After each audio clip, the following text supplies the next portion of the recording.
Welcome to this Sahara 4 exercise. In this exercise, we will import allocation factors into our Sahara project. For that, we will open the project we have been working with previously. And first, as a way to understand in a general sense what is an allocation factor, we are going to open the layer structure window. And here, the idea is to explain exactly what are we referring to when we discuss allocation factors. So allocation factors are going to divide information that is on a higher level, in this case, just as an example, field level, and it's going to distribute the information into the lower levels. For example, we may know how much we are injecting on the whole well, so the information is going to be stored in the field level, and it's going to be stored as field data in this case. So we are going to have production of the whole well, injection of the whole well, but we don't know exactly how much each layer is adding up to that total.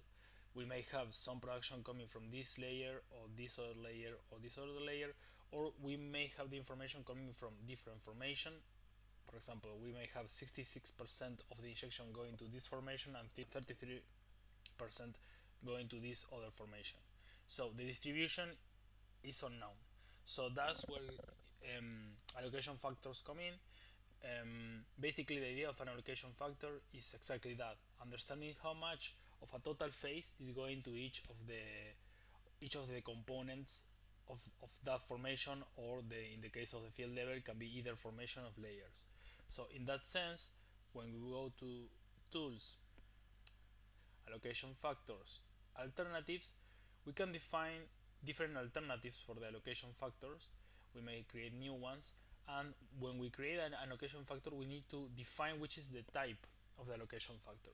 In this case, it can be well to layer, so we are going to divide information that is at the well level to each layer. We are going to say, for example, 25% of the total injection is going to this layer, 30% is going to this other layer, and so on and so on until we have 100%. We can also have allocation factors that are going to define, knowing how much injection we have in a formation or how much production we have in a formation, how much of that formation production is going to each layer. Or maybe we can do well to formation, and also we can, if a well has different childs, if an object, in this case a well, has different childs, for example, a well has different zones or a well has different sidetracks, we can also use allocation factors to divide this information into the different sidetracks or into the different zones. So in general, we can either divide the information from the different structure of the layer system that we have in our project, or we can do it from an object to the child of the object, normally from a well to a sidetrack or from a well to a zone. So in this case, we are just going to use the default alternative, that is going to be well to layer.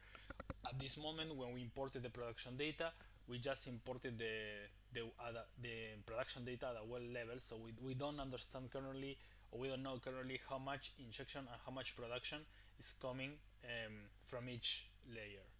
So now we are going to close this, save the changes, and we are going to import the allocation factors. For that, we will go to project, import, and here look for allocation factors, well layer. Note that this is the only one that is not grayed out because it's the only option that is available in the alternatives. And now we will look for our Excel file that we have been using previously. And now here we will look for the allocation factors. There should be injection allocation here. So now we are going to use the table format. We have already explained in a previous video the difference between table and record. As you can see, we have in this case, in the previous case, when we imported petrophysical data, we used the record format. Now we are going to use the table format because we have the well ID, the date, and the different layers as columns. So in this case, the double entry table is going to be the correct format.